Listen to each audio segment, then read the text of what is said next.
Alors, dans cette série de vidéos, je vais vous présenter donc, l'outil Notion, donc un outil de productivité assez complexe. Et du coup, mon objectif, c'est de permettre tant aux débutants qu'aux intermédiaires de pouvoir utiliser l'outil et en tirer toutes les, toute la puissance. Donc, dans cette première vidéo, on va aborder le concept de base de Notion, qui est donc les documents. Donc ici, je vous ai présenté une petite page de présentation toute simple, qui est vide, et dans le but de vous présenter la base même de Notion, qui est le document, comme vous avez pu le voir dans l'article. Donc dans le document, comme vous pouvez le voir, vous pouvez écrire dedans, vous naviguez, vous pouvez taper du texte. Mais le plus intéressant, c'est pas forcément ça, l'essence même de Notion qui est de pouvoir imbriquer des documents les uns dans les autres. Donc ici, par exemple, vous voyez, je vais pouvoir créer une page, l'appeler page fille. Et dans cette page fille, je vais pouvoir créer une nouvelle page qui sera par exemple la page petite fille. Donc là, comme vous pouvez le voir, en haut de l'écran, vous avez toute l'arborescence des pages imbriquées les unes dans les autres.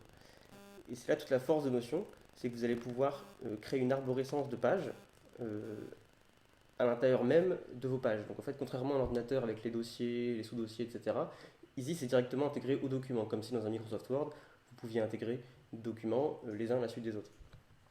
Alors, ensuite, ces documents, ils ont des compétences, ils ont des capacités spécifiques, donc qu'on peut appeler grâce à la commande slash. Donc ici, comme vous pouvez le voir, Notion m'invite à taper slash pour ouvrir des commandes supplémentaires. Donc je vais le faire ici pour vous. Comme vous pouvez le voir, je peux ajouter beaucoup de blocs de texte, des blocs de titres, des blocs de to-do list, de nouvelles pages imbriquées comme je vous l'ai montré, des listes à toggle, des listes numérotées, mais aussi euh, des choses plus complexes comme des bases de données qu'on va voir tout à l'heure, ou encore des appels à des images, à des marque-pages web, des fichiers audio, du code, ou alors même des tweets, des codes GitHub, des images, des vidéos Loom, etc. Donc en fait, c'est toute la force de Notion par rapport à un Microsoft Word ou à d'autres systèmes de productivité, de to-do list, etc. C'est que Notion en fait va tout unir. Il va unir tant la saisie de texte dans le concept du document qui est au cœur de Notion que des outils complexes à intégrer directement dans le document. Donc ici, par exemple, comme vous voyez, je vais pouvoir créer un titre, l'appeler titre 1. Ensuite, aller mettre, par exemple, pour des développeurs, euh, un morceau de code. Donc ici, on va faire hop, voilà. Et ensuite, un paragraphe classique. Et puis, une liste à puces. Voilà. Donc là, vous avez vu un peu la force du document dans Notion par rapport à la saisie d'informations. Mais Notion, au niveau des documents, va encore plus loin. C'est que, de base, il intègre ce qu'on appelle le langage Markdown. Donc c'est un langage